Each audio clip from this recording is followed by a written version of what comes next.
Thanks for staying with us. We're about to discuss on health this morning, one of the most common illnesses this festive season.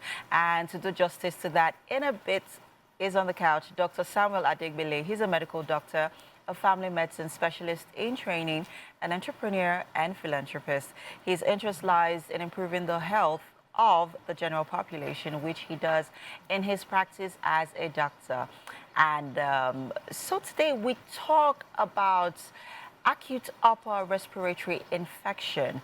And as he said, it's one of the most common illnesses that we get to experience this festive season. Good morning, doctor. How are you doing? Good morning, man. I'm good, man. Doctor, I love doctors.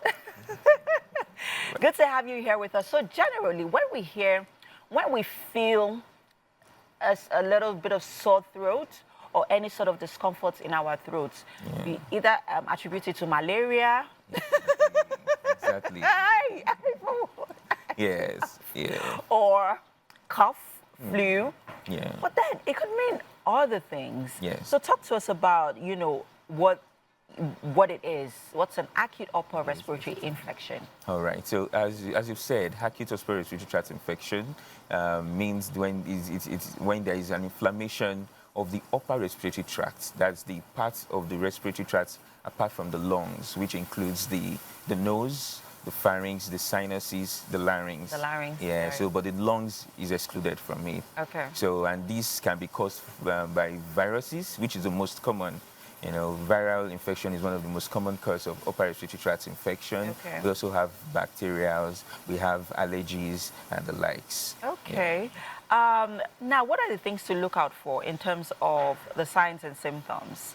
And what should one do when you notice that you have one of these infections? Because to be honest, when it comes to infections, it's hard to know. You can't exactly say unless you go for a test if it is a viral infection or a bacterial infection. Yeah, so starting from the symptoms, actually, for viral infections, like viral respiratory tract infection, they tend to have this copious nasal discharge. Maybe let me know, use big words. So watery. Exactly. Yes, watery nasal discharge. Okay. And some might have mild fever. Okay. And there's sore throat as well. And also they can have cough, which most times it starts with a dry cough. Okay. Yeah, that is not productive of any phlegm. Yeah, so for viral infections, they are mostly self-limiting. They sometimes run its course maybe like 7 days, and even with just normal home remedies, you get better. But by the time the fever starts it's progressing to high-grade fever, then we will say maybe most likely the bacterial upper respiratory tract infection and the like. So from the symptoms, one can know if it's the upper respiratory tract infection or if it's the viral or the bacterial. Yeah. Now, let's talk about the connection with malaria. Okay, good.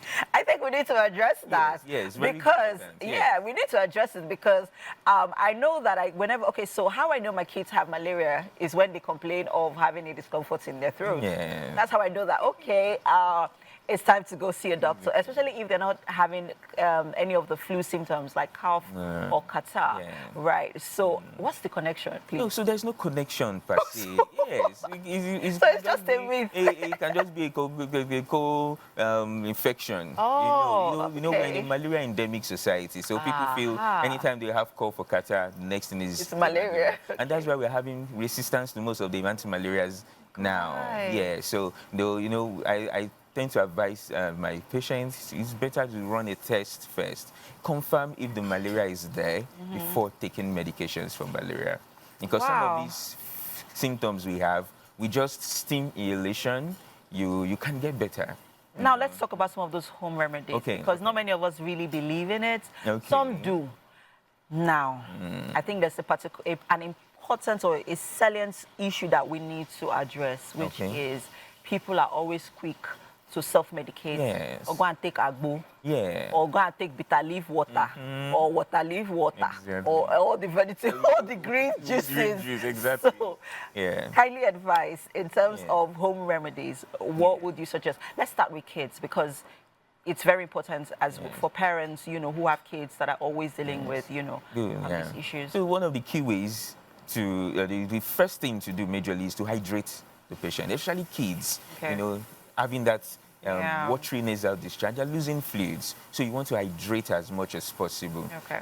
Even same thing to adults too. So you can't go wrong with the water stuff. Yeah, so you hydrate. You might want to give paracetamol, over-the-counter painkillers for the mild fever that they may have. What are your thoughts on ibuprofen?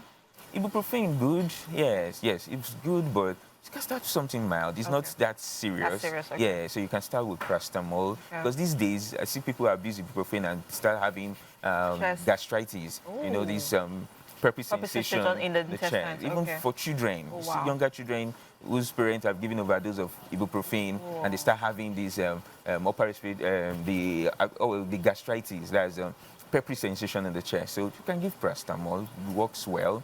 Yes, then you can give vitamin C, just to boost the immunity. But if the symptoms persist, you're going to see a doctor. You need to see a doctor at some point. I know that it might not be directly linked to this, but I just really needed to add or ask, really. When giving kids or when administering vitamin C in your diets, I would say, is there any need to also incorporate other multivitamins, like supplements? And I'm talking drug forms. Yeah, depending on what for kids. Yes, depending on what you want to achieve. Okay. Yes, you could, so if you're the type that you give your children fruits, they take vegetables, they eat well, then you don't need too much of those stuff, because I see people abuse those and multivitamins a lot. You see some people taking 5, 6 different antibiotics. So once you are giving the right fluids, you don't need to the right foods, balanced diet. You don't need to take all those. Yes. Okay. Yes. Thank you so much, Dr. Samuel. This has been a very insightful conversation. Thank you very much. I would intentionally work on taking more vegetables and fruits instead of packing supplements. Is that my sister? Good. But it's been interesting having you here with us. Thank you so much. And looking forward to seeing you again next week. All right. Thank you very much. And that's it on the acute respiratory infection conversation. If you have anyone around you, maybe your kids who's experiencing that, take them to see a doctor. Don't self-medicate, okay? We'll see you shortly. Kunle Ayo joins us in a bit. Stay with us.